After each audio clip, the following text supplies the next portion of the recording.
Chapter 4. Danger. Cal's point of view. "Are you going to tell us what's going on?" said Varlo. "It's complicated," I began. "If the Empire spots you two with me, you're going to be put in danger." I turned around to face Annika and Varlo, stopping them both in their tracks. "Look, if I tell you the truth, you wouldn't understand. Now for your own safety, please go and leave while you can." Before they could respond, a couple of stormtroopers began to approach us. "Oh, great," I muttered under my breath. As the troopers walked over, I tried my best to keep my head low. "What are you three doing out here? This section of the city is off limits." "We were just leaving," Annika replied. I felt my heart pounding in my chest as one trooper approached me. "Show us some identification first, then we'll let you go," they demanded. Cal knew things were about to get ugly at this rate. Once the troopers pulled their data pad out and scanned his face, he knew it was over. "It's the fugitive! Arrest him!" Cal managed to take one trooper out, but the others shot back, forcing Cal to run away. He wasn't sure if Varlo or Annika were following at this point, but he couldn't worry about that now. He quickly hid in an upcoming alleyway. That way, the remaining stormtroopers would walk past him. Lucky for him, the plan worked, and Cal and BD-1 were safe. For now.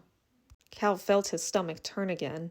He hadn't felt it this intense since he faced Trilla. Now he knew whoever he was about to face couldn't be good. He definitely wasn't alone. Cal turned around to see who was lurking from the shadows. The ominous figure standing before him was dressed in a dark robe. Cal couldn't make out who the man was. All he knew was that he was definitely a threat. His face was covered underneath his hood, but also from the dark shadows. "Who are you?" Cal yelled demandingly. "I will give you two options, and I suggest you choose wisely," the man threatened. "How about you get straight to the point and answer my question?" The man chuckled evilly, not moving an inch from his spot. "You're a testy one, aren't you?" he replied. "I prefer the term persistent," Cal fired back. "Well then, young Jedi, it would seem you have chosen the hard way." Cal felt his entire body fly up, now pinned against the wall, unable to move as he struggled to break free. Whoever this guy was definitely wanted to intimidate Cal.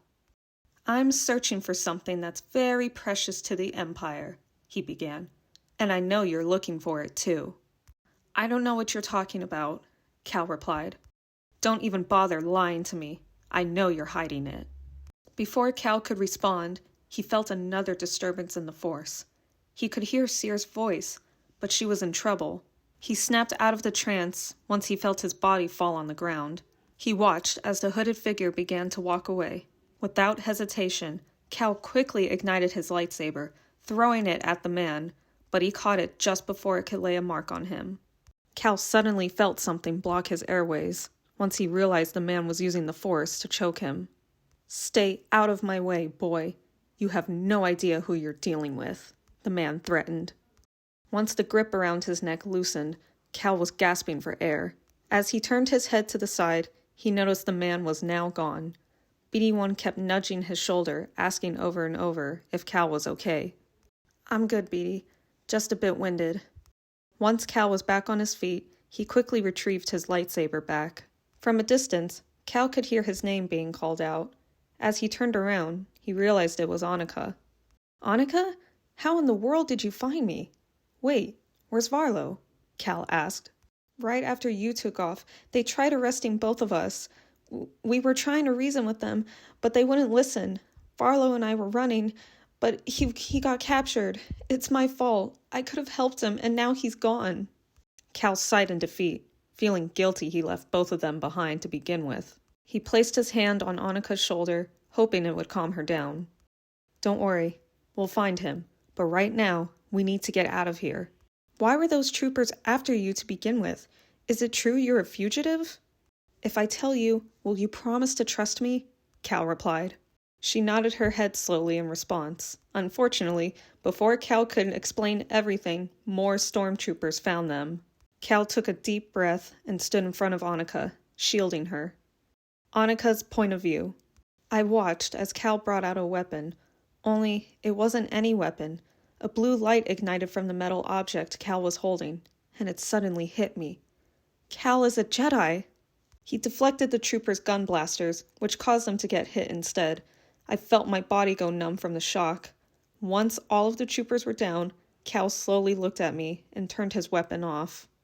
That's impossible! All of the Jedi were wiped out! Not all. Some of us survived, but very few, Cal added. He approached me slowly, but I backed away from him. I'm not going to hurt you. Look, no lightsaber. See? He replied calmly, holding his hands up in defense. How do I know I can trust you? I replied hesitantly. Well, first off, I just saved your life. Second, you can come with me and we'll find Varlo together. Or stay here and be captured. Your choice. Can I really trust him? End of Chapter 4.